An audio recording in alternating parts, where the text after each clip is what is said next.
Welcome to the Deep Dive from Talk Tickers. Today, we're really digging into the Teleflex Q2 2025 earnings call. That was back on July 31st. Right. And this deep dive, it's not just about rattling off numbers. We want to pull out the really crucial bits. Figure out what actually moved things. Exactly. And what it means for where Teleflex is headed, especially in, well, it's a tricky market right now. For sure. Our mission is kind of to see if that big pre-market jump they got was fully deserved, or if, the way the stock cooled off later tells a different story about their big strategic changes. Well, Teleflex definitely put up a solid Q2, and they raised their full-year guidance pretty significantly. Driven by that big acquisition, right? And the tariff news. Yeah, exactly. A key acquisition and a much better outlook on tariffs were the main drivers. The market noticed for sure. Shares popped pre-market, but like you said, moderated later. So we'll break down those numbers, the strategy behind them, and, what's actually changing operationally. Try to give you a clear picture. Let's do it. Okay, so let's jump right into the headline figures because they really do paint a picture of a company making some pretty big moves. Absolutely. So for Q2 2025, Teleflex reported $780.9 million in revenue. Okay. Which, importantly, beat what the analysts expected, the consensus, and it also hit the high end of their own previous guidance. So, yeah, a strong beat there. And earnings. Adjusted earnings per share, or EPS, came in at $3.73. That beat the consensus estimates by roughly 11%. Pretty significant. And looking ahead, you mentioned the guidance raise. That always gets attention. That's right, and it was quite a substantial one. They're now projecting GAAP revenue growth of 9 to 10%, okay, and adjusted constant currency revenue growth of 7.7 to 8.7%. Just quickly, adjusted constant currency, that's basically stripping out the currency swings to see the real operational growth. Precisely. It gives you a cleaner look at how the underlying business is doing, and yeah, this is a big jump from what they guided before. And EPS guidance followed suit. It did. Adjusted EPS guidance also got a healthy raise, now in the range of $13.90 to $14.30 per share. So strong results, big guidance bump. That explains the initial excitement, right? Shares jumped almost 16% pre-market. Yep, 15.9% spike initially. But then it settled. Closed up just under 5% for the day. That feels like a bit of a disconnect, maybe. What's behind that cooling off? How should we read that sentiment? That's a great question. Is it just general caution or something specific to Teleflex, like maybe doubts about pulling off this big transformation? It's likely a mix. I think the show me attitude you often see after big news is definitely part of it. But with Teleflex, the market's really focused on execution. Ah, okay. History there. Their track record on integrating past deals has been, let's say, a bit mixed. And the sheer complexity of splitting the company into RemainCo and NewCo. While also swallowing this big BIOTRONIK 6D. Exactly. It just raises the bar really high. So the initial pop was like, okay, great numbers. But the moderation suggests investors are thinking about, one, the general funk in the healthcare sector. Which has been lagging. Right. And two, these specific execution risks for Teleflex. It's less about what they said and more about can they actually do all this? Yeah. Consistent, perfect execution is what the market wants to see now. Okay, makes sense.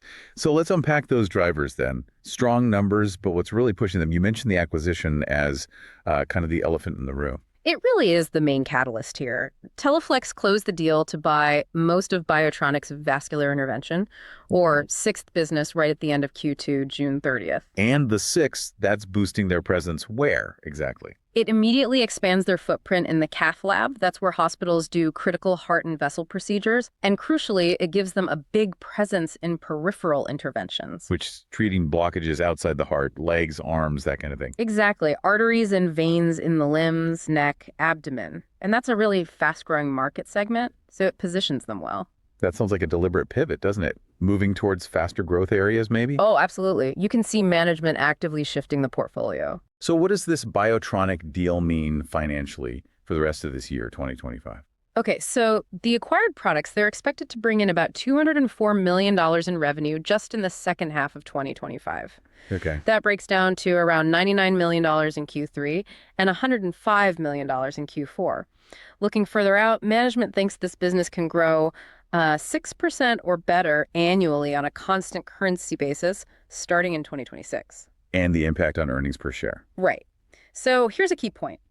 It's expected to be slightly dilutive to adjusted EPS in 2025. Meaning it costs a bit more initially than it brings in. Kind of. Think of it as the initial costs slightly outweighing the immediate profit contribution, but it's expected to become about $0.10 accretive, meaning adding to EPS in the first full year, excluding one-time costs. And then increasingly adds more profit after that. Exactly. Increasingly accretive thereafter. So the upfront investment is expected to pay off fairly quickly in terms of profitability. Okay, so dilutive is like that initial dip when you buy something big, but accretive means it starts paying for itself and then some. Precisely. And the speed they expect that shift suggests they're pretty confident about integrating it and getting those synergies. Got it.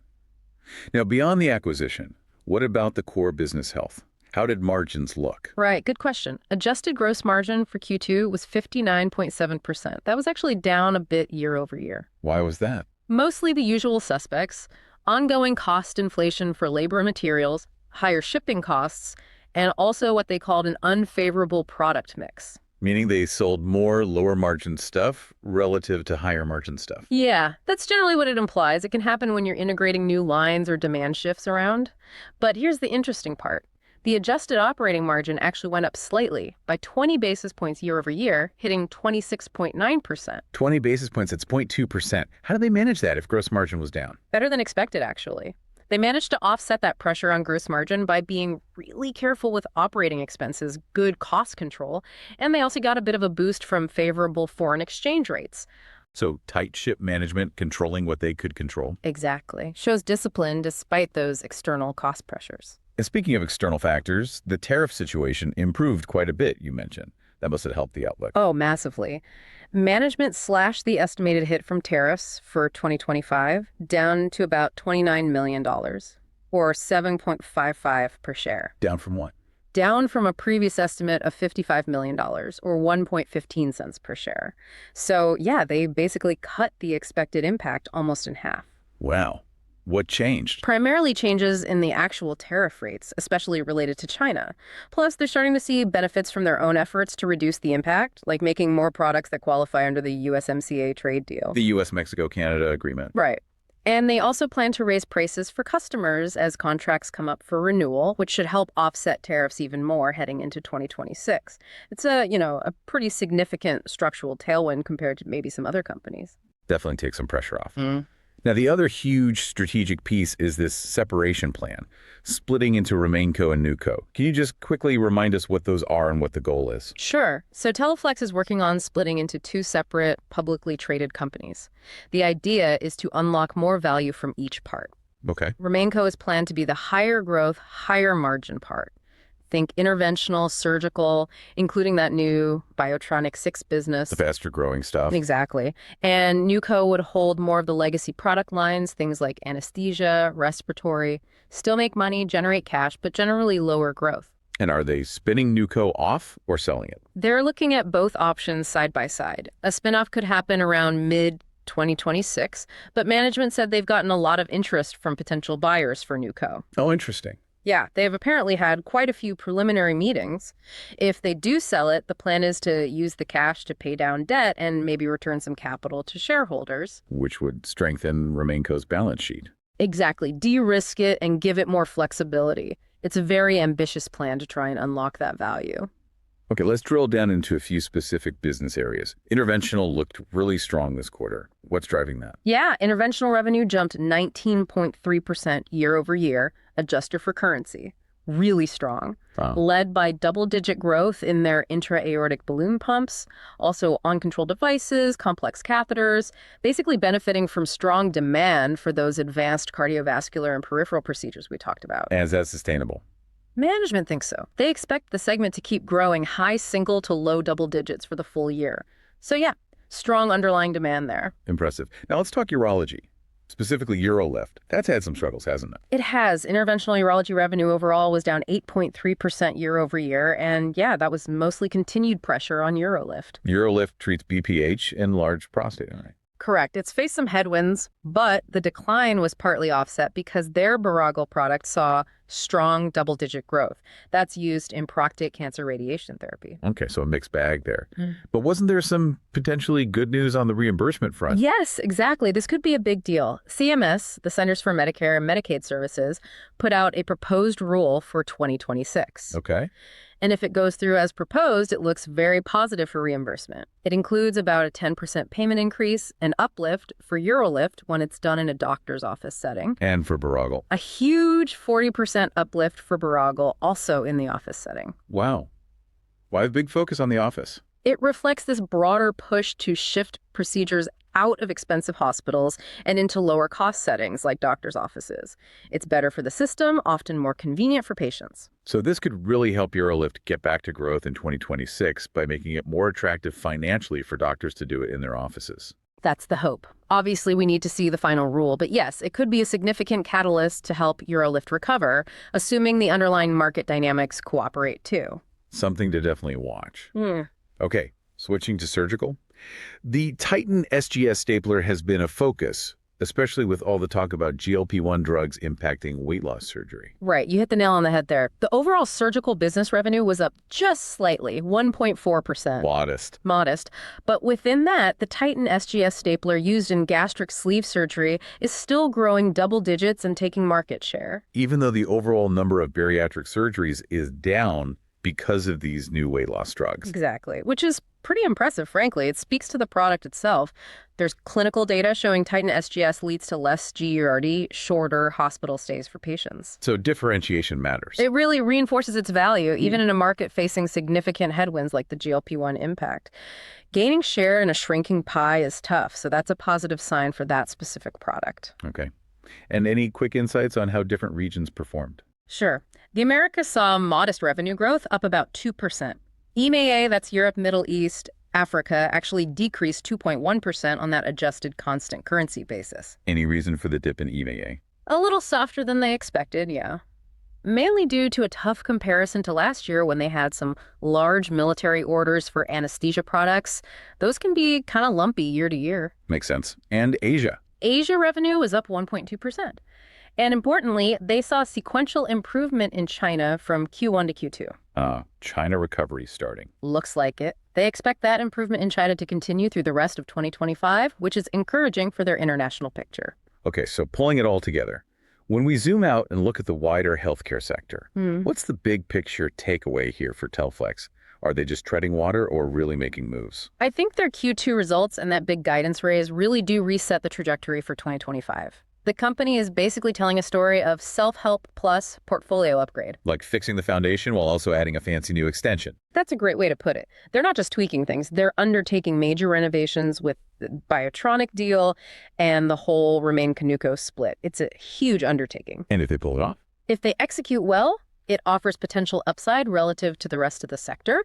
And that's important because, as we said, healthcare has generally lagged the broader market this year. Although medtech has been a bit brighter. Medical devices are seen as maybe a safer haven amidst all the noise around drug pricing and payer issues. So Teleflex's specific actions here, their transformation story, it gives them a narrative that stands out within a generally challenged sector. Okay, so the potential is there, but execution is key. What specifically should people be watching for in the next few quarters as signs they're staying on track, the key catalysts? Right. Can they keep this momentum going? That's the big question. Near term, you want to see milestones hit on integrating that BIOTRONIK 6 business smoothly. Proof points that the synergies are real. Okay. Also, delivering on those higher margin targets they've set out, that shows the operational discipline is holding. And the separation. Definitely need more clarity on the timeline for splitting RemainCo and NewCo, whether it's a sale or spin. That's huge. Anything else? Yeah, I'd watch for any commentary on cross-selling opportunities between their existing stuff and the new V-Life portfolio.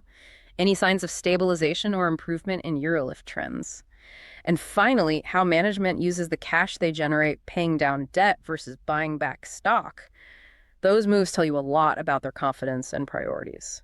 Lots to track. All right, we've laid out the situation, the numbers, the strategy. Now for the fun part. Time for our This Is Not Financial Advice segment. If you were pitching wild but plausible ideas based on this, what comes to mind? Okay. Donning the speculative hat here. Given everything we've discussed, the Q2 beat, the guidance raise, driven largely by BIOTRONIK 6, and the better tariff outlook here are a couple of angles. Let's hear 'em. First idea, the strategic pivot and sector resilience long play. The thinking here is to go long Teleflex TFX, not just because of the good quarter, but because of all the strategic options they've created with the VI deal and the planned separation. Options, meaning potential future value. Exactly. The fact the stock popped and then faded suggests the market maybe hasn't fully priced in the long-term upside, especially if they manage to sell NewCo for a good price. So how would you structure that? You could just buy the stock. Or maybe get a bit fancier with long-dated call options, perhaps out to January 2027, maybe as a spread to manage cost. That could capture upside from successful integration and separation over time, while kind of leveraging the market's current caution. But it really hinges on them executing, right? Absolutely. It's a bet on management turning this complex situation, maybe seen as a grind, into clear optionality. And that improved tariff outlook gives them a nice cushion compared to some others. Okay, that's one idea. What's the second? Second thought, the GLP-1 counterplay pair trade. We talked about how GLP-1 drugs are hitting bariatric surgery volumes. Right, a headwind for that market.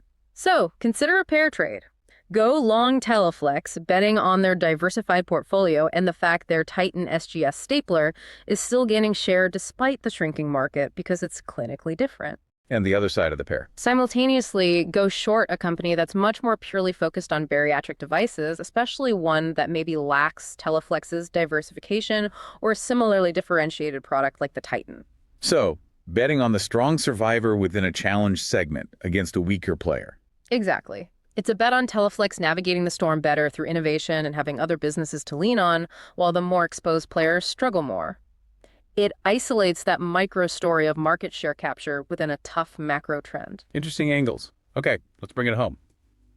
To recap, Teleflex's Q2 looked solid. Oh. Beat on revenue, beat on adjusted EPS, and a pretty big boost to the full-year outlook. Yeah, the BIOTRONIK 6 acquisition is a major factor there, plus the much better tariff picture, and it seems good cost control. It definitely resets the expectations for 2025 and signals a big strategic shift is underway. The company's really trying to transform itself, right? Using deals, using restructuring to unlock value. Definitely. And while the whole healthcare sector has faced challenges, Teleflex is trying to position itself as this self-help story that could potentially outperform if, and it's a big if, they execute on all these ambitious plans. That tempered stock close after the initial pop really highlights that execution risk, doesn't it? The market saying, okay, looks good on paper, now show us. Precisely. The proof will absolutely be in the delivery over the next several quarters. So the big question for you listening is, given these ambitious goals integrating a major acquisition while simultaneously splitting the company, how quickly can Teleflex actually turn all this strategic potential into real, consistent value for shareholders, especially in such a competitive field? And just a reminder, of course, this deep dive is purely for informational purposes. It's definitely not financial advice. Absolutely. We encourage you to take the details we've hashed out here and form your own view. What stood out to you from Teleflex's quarter and outlook? We'd love to hear your perspective.